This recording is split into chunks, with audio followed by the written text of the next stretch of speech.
Hello class. In this video lecture, we will study about the chapter Metal and Non-Metals, in which we are studying about some steps which are used to extract the metal. In the previous videos, we have discussed about the occurrence of metal and concentration of ore. In this step, we will study about the conversion of concentrated ore into metal oxide. जब हम ओर को concentrate कर लेते हैं different method से, तब जो next step हम यूज़ करते हैं that is known as concentration of ore into metal oxide. क्योंकि अगर हमारे पास मेटल ऑक्साइड होगा तो हम उसे आसानी से रिड्यूस करके मेटल में चेंज कर सकते हैं। मेटल ऑक्साइड को बनाने के लिए हमारे पास ओर के अकॉर्डिंग दो डिफरेंट मेथड्स रहते हैं, जिसमें first method is calcination. Calcination the method which is used to make the metal oxide from the concentrated ore of carbonated form। यहाँ पे एक बात बहुत ही ज़्यादा इम्पोर्टेंट है कि कैल्सिनेशन जो मेथड है, इस मेथड को हम तभी यूज़ कर सकते हैं जब हमारे पास जो दिया हुआ ओर हो वो कार्बोनेट की फॉर्म में हो।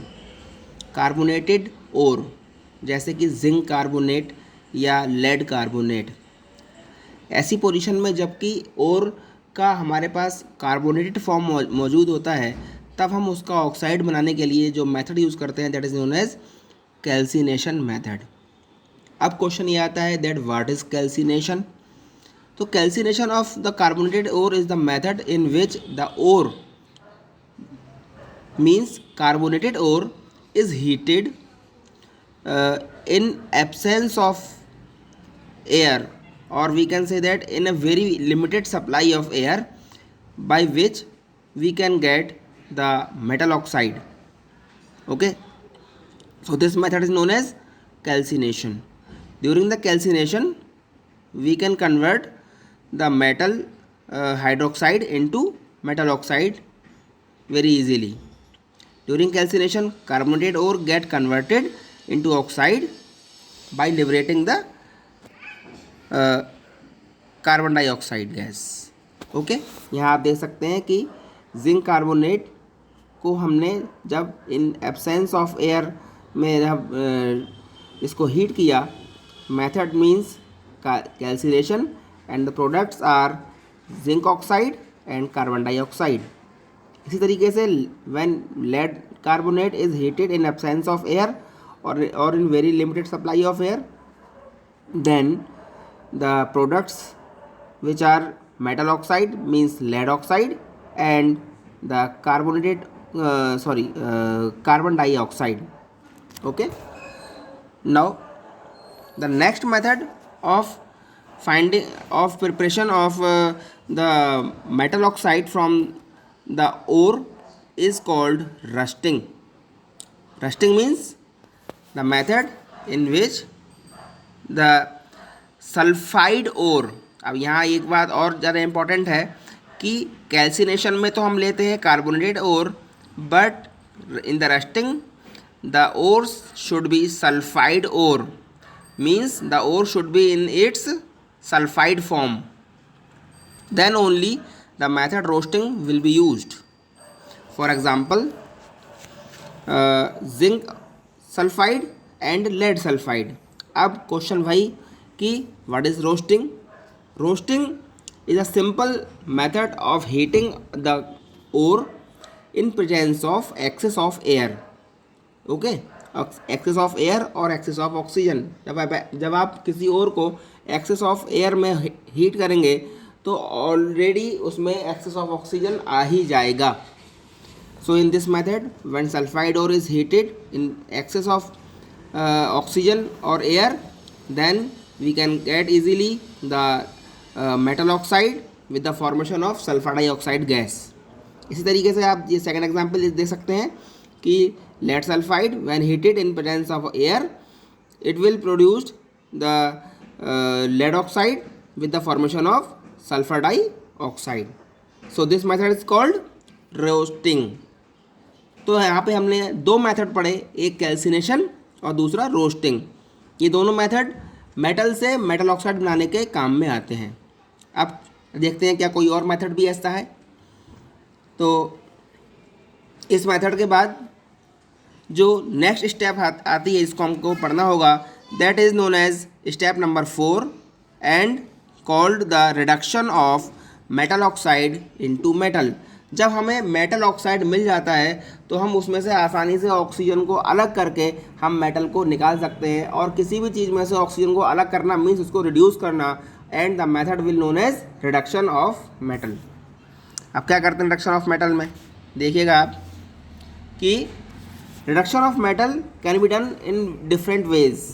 The very first method is reduction of metal oxide with the help of carbon. ठीक है, क्या होता है कार्बन से रिडक्शन में, देखिएगा, the oxide of comparatively less reactive metals like zinc, iron, nickel, tin, lead, copper are usually reduced by the help of carbon as the reducing agent. In the reduction by carbon, the metal oxide is mixed with carbon and heated in a furnace. Carbon reduces the metal oxide to free metal. Here is an example of zinc metal. ठीक है, यहाँ पे हमको जो metal use करनी है they should be less reactive जैसे कि zinc, iron, nickel, tin, lead, copper. इन मेटल्स को जब हम कार्बन के साथ हीट करते हैं तो कार्बन अपना ऑक्साइड बना लेता है। जैसे कार्बन ने अपना ऑक्साइड बना लिया, कार्बन मोनोऑक्साइड, और जिंक फ्री हो गया। ठीक है, carbon is a cheap reducing agent but it contaminate the metal. Carbon एक सस्ता रिड्यूसिंग एजेंट हो सकता है, लेकिन ये मेटल को कंटामिनेट कर देता है। मींस इस कार्बन से मेटल को रिड्यूस करने पर कुछ इम्प्योरिटी कार्बन की मेटल में रह जाती है, इसलिए ये ज़्यादा अच्छा मेथड नहीं माना जाता है। ठीक है, and the reducing of the metal oxide by the help of carbon is also known as smelting. इस चीज़ को आप ध्यान रखेंगे। ठीक है, now the next method of reducing the ore is called reducing using aluminium. This method is very important method, also known as thermite process और एल्यूमिनोथर्मी।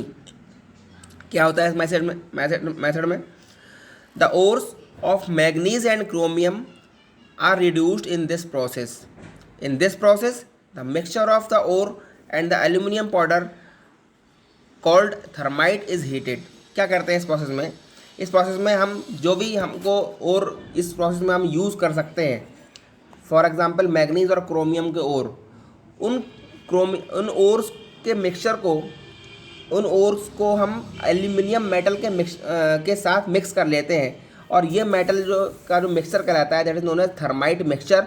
और जब हम इसको हीट करते हैं तो बहुत ही ज़्यादा अमाउंट में हीट जो है लिबरेट होती है, और इस हीट के लिबरेट होने पर एल्यूमिना फॉर्म होता है। Alumina means Al2O3। ठीक है, the metal obtained is in the molten state due to the reaction being exothermic.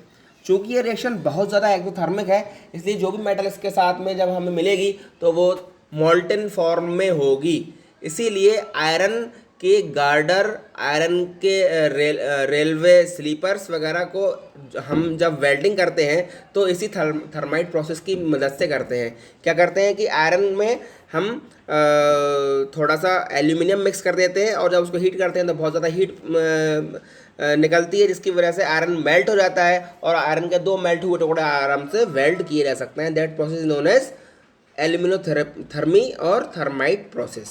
Okay, इसकी रिएक्शन आप बुक से चेक कर सकते हैं। Now the next topic that is refining of metal. जैसे कि मैंने आपको बताया कि कार्बन से रिफाइनिंग करते समय कुछ इम्प्योरिटी कार्बन की फॉर्म में और में या मेटल में रह जाती है जब हम मेटल से मेटल ऑक्साइड बनाते हैं, या मेटल ऑक्साइड से रिड्यूस करके जब हम मेटल को निकालते हैं। तो ऐसी पोजीशन में हमको मेटल को रिफाइन करना होता है। The process of purifying the impure metal is known as the refining metal. क्यों करना पड़ता है refine? The metals prepared by the various reduction processes are usually contain some impurities, that's why we have to refine them by using some refining methods. Okay, अब refining हम कैसे कर सकते हैं? रिफाइनिंग करने का बड़ा सादा सिंपल सा मेथड है, that is electrolytic refining of copper. Okay, अब इलेक्ट्रोलाइटिक रिफाइनिंग ऑफ कॉपर में क्या होता है देखिएगा। So class, in this method we will study the electrolytic refining of copper. क्या होता है इसमें हम कॉपर मेटल का एक प्योर टुकड़ा एक इलेक्ट्रोड की फॉर्म में हम एक सॉल्यूशन जो कि कॉपर सल्फेट का ही सॉल्यूशन है उसमें एज एन इलेक्ट्रोड यूज़ करते हैं, और एक दूसरा पीस जो कि इम्प्योर कॉपर से बना हुआ होता है उसको एज ए एनोड यूज़ किया जाता है।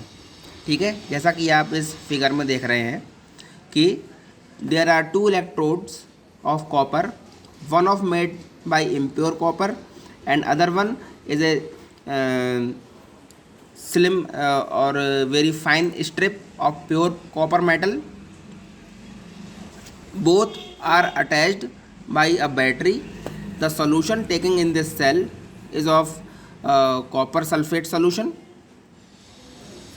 When electricity is passed, then the copper ion made at the positive pole will come in the solution like it, and from solution they will deposit on the next electrode that is cathode। ठीक है, और जो impurity होती है वो नीचे anode mud की form में जमा हो जाती है। ठीक है, तो इस तरीके से हम देखते हैं कि थोड़ी देर बाद ये जो आपको थिन स्ट्रिप दिखाई दे रही है, ये बहुत ही इसका जो साइज होता है ये रिड्यूस हो जाता है। ठीक है, थिन का जो है साइज बढ़ जाता है और थिक स्ट्रिप का साइज घट जाता है। ठीक है, इसका मतलब ये हुआ कि जो कॉपर है वो रिफाइन होकर दूसरे वाले इलेक्ट्रोड पे लगे हुए कॉपर स्ट्रिप पर डिपॉजिट हो जाती है प्योर मेटल के फॉर्म में। This method is summarily known as electrolytic refining of copper. इसी मेथड की हेल्प से हम सारी मेटल्स का रिफाइनिंग आराम से कर सकते हैं।